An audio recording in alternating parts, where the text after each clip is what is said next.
Hi, welcome back to the Universe of Business and Life. I'm Barb Patterson. In today's solo episode, I want to share an exploration that has opened up new levels of connection, fulfillment, and richness in my life. I'm calling it Letting Life In. Last week, in a webinar that I was co leading with Isla Coates, a participant shared a quote by James Joyce from the book The Dubliners. It's Mr. Duffy lived a short distance from his body. Mr. Duffy lived a short distance from his body. Now, that line really resonated. I could relate because it named something I could see in myself and in others. There are definitely times when I'm living a short distance from my own life, from my body, from the pulse of what's here right now. I'm moving through the days, through what I love, showing up fully, but somehow slightly above it, not dropped in. I'm thinking about life more than feeling life. I'm observing myself instead of being in it. And for a while, that distance feels normal, fine, even comfortable. But last year, I was going through a period where I started to notice this faint hum underneath everything, this subtle flatness, a feeling of blah. Like something was alive, but uninhabited inside of me, that I was alive. I was going through the motions of my life, but not really getting touched by it. And I started to talk about this in the webinar last week, how I'd been moving through a stretch of looking like everything was fine on the outside, but inside I felt muted. Not sad, not anxious, just blah. But thankfully, through good friends and my own reflection, I had a realization that the flatness wasn't about my external life. It was about my internal life, where I was living from inside myself. I was in my mind all the time, interpreting life, narrating it, managing it, instead of letting myself feel it directly. Instead of a direct experience of life, I was one step removed observing it. Now, that's where the James Joyce quote came in. It was a perfect way to say what I had begun to see for myself. The realization that living one step removed, even a little bit, impacts our ability to have a more felt experience of life and the people in our lives. What I've been seeing more clearly since then is how lately that pattern of being one step removed, of observing life, interpreting it, the mind, it's what a mind does, right? But what I've been seeing is how my mind actually does this as a form of protection. And I can see that in an honest way, that level of protection was valuable for me at times. It helped me navigate uncertainty. It helped me navigate the unknown. It helped me improve at times. But what had started out as a possible helpful protection or helpful tool ultimately started to become a way of life. And as it moved more and more in that direction, it was no longer helpful. What I didn't realize is that the very thing meant to protect me was also creating distance from my own aliveness, from intimacy, from the rawness of being here and being human. My friend Kay recently told me a story that brought this home. She and her husband Ian have just bought a piece of land in Scotland and they're bringing it back to life. On it is this orchard of trees, and these trees have guards on them. They are plastic and they have cable ties, and they were put there what looks like years and years ago. And those protectors, those tree guards, are important when trees are young. It helps them survive the early years. Now, because they've been on there for years, it meant the trees were growing with the protectors around them. When she finally removed them, she saw raw marks underneath, scars where the trees had been pressed and twisted against its restraints. And the guards had actually shaped the way the trees grew. It caused them to grow in different direction or to get those tree bumps. I don't know what the technical term for that is, but hopefully you get the visual. But what's interesting is even with the protection, the trees kept growing. They're resilient. They're still alive and they're strong. When she shared that, that image stayed with me. First, just interesting to me that the trees kept growing and evolving. I mean, that's just their nature. That's what trees do, which is what we do as well. The protection and the guards weren't blocking growth or evolution, and ours don't either. However, the internal guards we have are impacting our experiences, just like those guards were impacting the way the tree grew. That's what we do with our minds. We keep the old protectors long after we've outgrown them. So being one step removed from life made sense when I was young and there was a lot of things going on around me, and I had learned how to observe and check out situations. Like, that has served me in so many ways. It's one of the reasons I think I do what I do, and why I feel like I've honed that ability to read people, to connect, to listen deeply. But what I'm sharing with you today is when that gift starts to get overused in a way, is like a protection or a skill that stays on too long. So when life starts to expand us, those protectors, those old mental habits and defenses start to pinch. And for me, they pinched as blah and uninspired. So we often think of expansion as uncomfortable, or moving into the unknown as scary, or trying something new is what makes us uncomfortable. But what I think might be an interesting thing to consider, thinking about the trees, what if the discomfort isn't in the expansion itself? Again, that's our nature. Maybe it's in the resistance, the effort of holding on to those protections that no longer fit. When I noticed that sense of blah, that feeling, I could feel the bind and the constraint in it. I could also see my mind trying to help me out, to interpret it.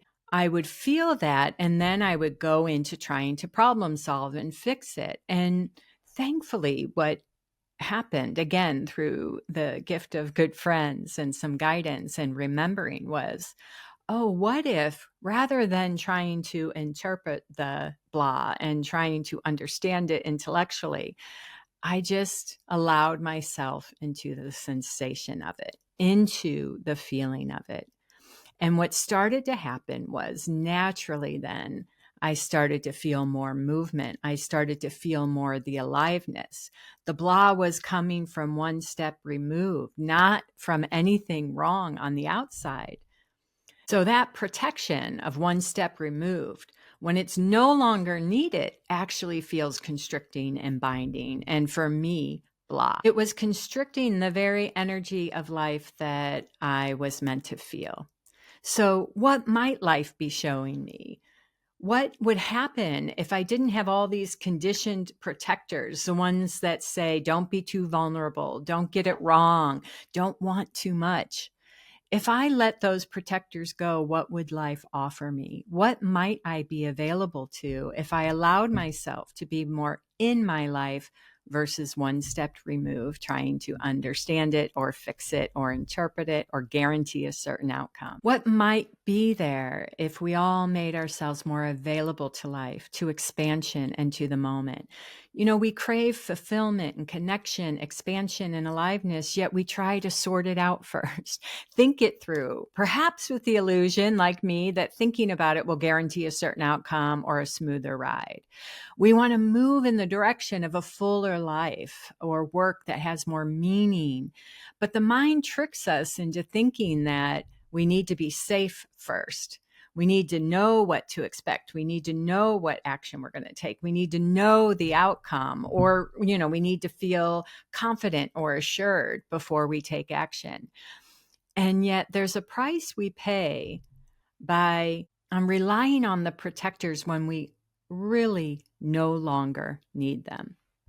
For instance, perhaps you'd like more intimacy in your life or a relationship, but then you resist the feeling of vulnerability or self-consciousness, or the feeling of feeling exposed. Yet intimacy, the thing we crave, is all those things.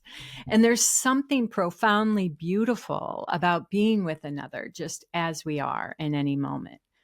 Perhaps you want to step into a new expression in your work or change jobs, make a big change in your life, but then you protect yourself from that feeling, the sensations that come along with change or being seen or not knowing how to do something or getting caught wanting what you want. Yet what if it's the aliveness of it all that is actually calling to you, asking you to meet life and all that it has to offer in a more meaningful and feelingful way? I realized that's what the next journey was for me.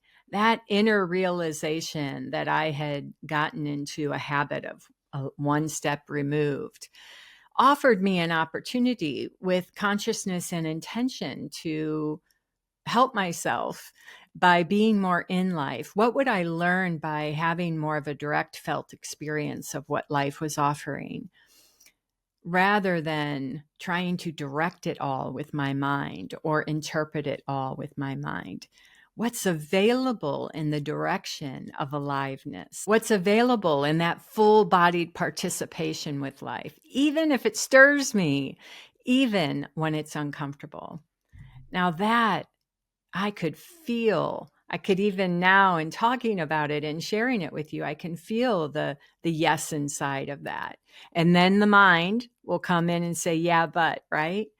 Well, I think it's helpful to know that this isn't another thing to do or fix about yourself.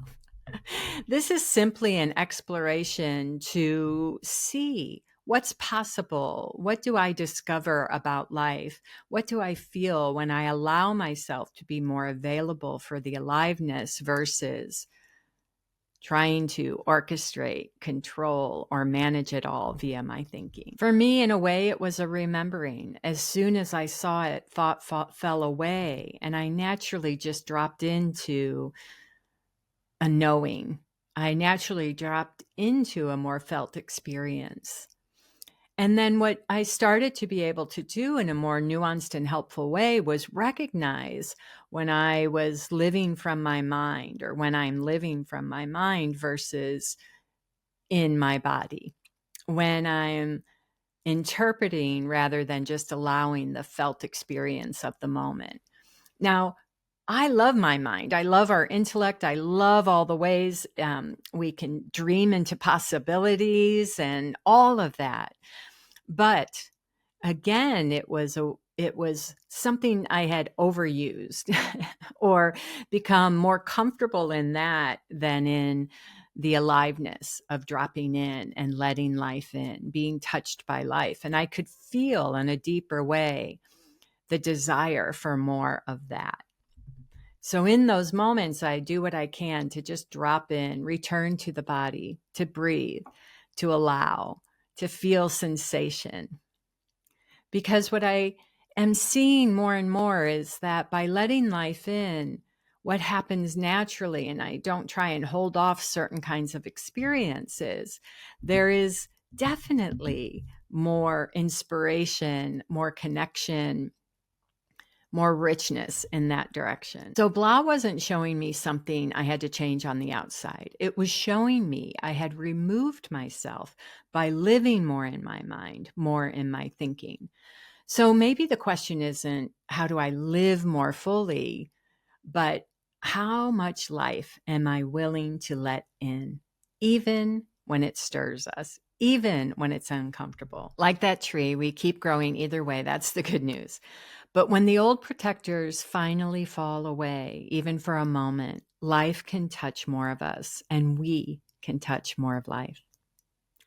As always, thank you so much for being here, for listening and walking this path along with me. If you know anyone that would benefit from this episode, please share it. I'm so grateful to you, and I look forward to the next time. As always, thank you for tuning in. If you enjoyed this podcast, it would mean a lot to us if you could take a moment to first subscribe and follow wherever you like to listen to podcasts. Hitting the follow button means you'll never miss a show. All you have to do is hit the plus sign in the upper right-hand corner or click on follow.